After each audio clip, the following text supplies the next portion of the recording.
kemarin itu ada data yang dipublikasikan bahwa potensi pemasukan negara dari perikanan saja itu mencapai 20.000 triliun rupiah per tahun. Tetapi pada faktanya adalah kemarin saya tuh dengar, jadi kalau ada pengusaha, apalagi yang dari bawah ke atas itu, dia kalau tidak korupsi ya bakal bangkrut.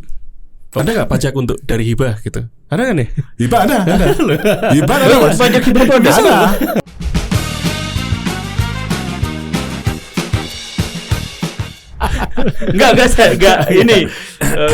Ini pertanyaan pure aja. Dengan kondisi seperti itu Kaisang bisa ditangkap nggak? Kalau saya dari Partai X saja, itu kan Indonesia sekarang ini adalah tidak bisa membedakan antara negara dan pemerintah. Karena tidak bisa membedakan negara dan pemerintah, otomatis sekarang ini kepala pemerintahan sama dengan kepala negara. Jadi otomatis memang kan presidensial. Ya.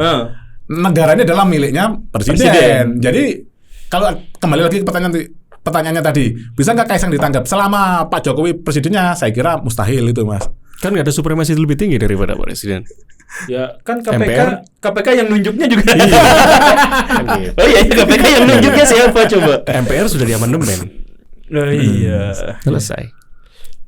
Iya, jadi kita jangan macam-macam sama presiden. Jangan. Jangan, Pak. Mainan ikan aja benar. Mainan ikan ya, betul.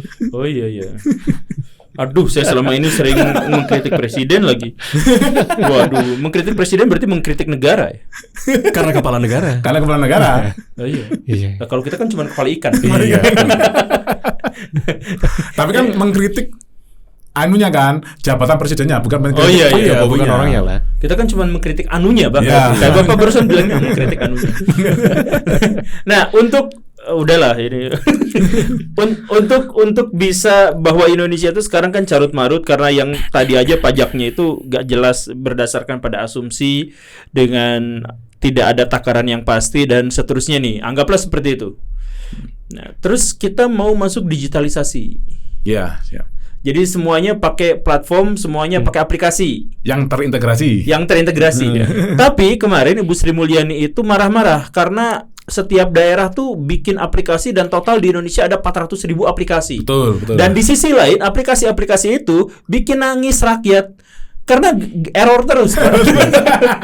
ini Mas Erik ini yang dari orang IT, orang software. Iya. Pak Ikan Erik ini. Iya. Selain ngomong ikan, sedikit ngomong kabel komputer lah ya ini. Iya. Memang benar, ada benernya satu. Kan kita nggak ngomong 100% salah ketika Bu Sri Mulyani bilang ada 400.000 aplikasi yang mungkin juga secara kegunaan tumpang tindih, domainnya overlap dan segala macam. Tapi memang yang perlu didigitalisasi itu bukan toolsnya, mindsetnya. Jadi ngarahnya kemana ini sih? Ya terus Pak. Saya pura-pura nggak tahu aja. Jadi jangan ke situ berarti ya. Jadi artinya kalau kita ngomongkan banyaknya aplikasi yang untuk menyelesaikan urusan A, urusan B, pertanyaan terbesarnya apakah sebenarnya urusan itu perlu ada? Itu kalau kita di digital mindset. Jadi kembali lagi ke urusan carut marutnya birokrasi. Ini memang harus sudah perlu. Ini 2024 loh. Di mana kita itu kalau kita ngomongkan saya mau pingin makan apa aja itu tanya AI. Kok kita masih ngomongin birokrasi yang carut marut kan gitu. Maksud saya seperti itu sih. Di birokrasi itu sudah waktunya diinvolusi, disederhanakan lah bahasanya. Itu yang meskipun kita mafia ikan. itu yang cari makan kita juga di area teknologi. Bagaimana kita ngeracunin teman-teman pemerintah kerja simple tapi kerasa tidak simple gitu loh. Apa sih maksudnya?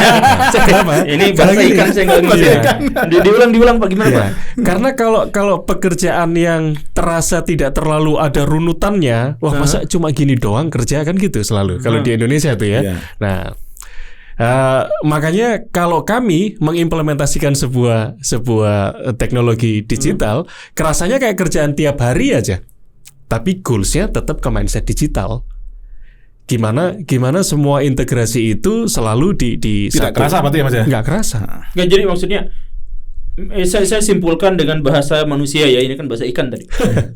Jadi birokrat-birokrat di Indonesia itu emang tidak mindsetnya tidak nyambung dengan digitalisasi, sehingga mereka itu emang kacau biar ada kerjaan, biar Betul. tidak disederhanakan. Iya. Kalau disederhanakan, maka mereka tidak terlalu lagi dibutuhkan. Karena tidak terlalu dibutuhkan, maka justru digitalisasi kalau bisa jangan Ditiadakan, kan gitu kalau aja. bisa ditiadakan, gitu kan? Betul. Jadi digitalisasi sengaja dalam tanda kutip ditiadakan agar ada kerjaan bagi para birokrat-birokrat yang saling tumpang tindih itu. Betul. Jadi gimana makanya digitalisasi pada akhirnya kita membutuhkan 400.000 aplikasi karena sengaja biar carut-marut aja tetap gitu. Betul. Kan kita sebenarnya nggak butuh sampai 400.000 Betul. Nah, Itu aplikasi kan. maksudnya sih.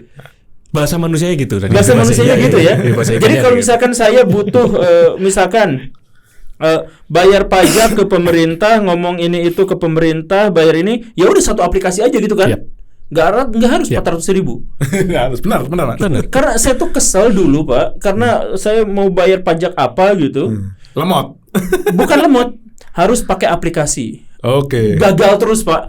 Mau gimana Nah, itu kalau gagal? di DJP aplikasinya gagal, kita kena denda tuh Mas. Oh gitu. Kena denda 500.000. Makanya- Siapanya yang kena denda? Kita wajib WP-nya. pajak. Lah, Wajib pajaknya. Makanya sebenarnya di teknologi ada yang namanya teknologi inklusif. Inklusif ini bukan berarti hanya untuk disabilitas dan segala macam ya. Yang perlu kita ketahui, Indonesia ini tersusun dari urban sama rural, iya betul. ya kan? Ketika kita ngomong implementasi teknologi, tendensi orang Indonesia ketika implementasi 400.000 aplikasi tadi selalu hanya di urban. Urban ya. Ketika memaksakan harus pakai apps, that's it. Hmm. Mau bayar ini nggak bisa kalau nggak install itu. Iya itu, betul. Itu yang harusnya hilang di Indonesia. Kenapa? Karena opsi inklusi itu tetap harus ada. Nah, Memang. iya itu dia. Saya korban tuh itu. Jadi aplikasi nggak bisa masuk, datang ke kantornya, Ya. maaf nggak bisa layanan karena sudah pakai aplikasi. Terus Betul. nanti harus didenda juga saya. Iya. Kalau DJP itu didenda Mas. Ya ampun. Barusan kejadian Yang bulan salah lalu. bukan saya Pak. Ya enggak ada aturannya memang seperti itu. Kalau telat lapor denda. Kan Mas Guru Gembul yang nggak bisa jalanin aplikasinya. Kesel saya. Enggak, ini udah jadi wawasan umum lo, coba aja main aplikasi pemerintah yang mana aja, coba mau si Pepok mau apa. Iya. Coba pakai aja semuanya. Enggak stres tuh hebat.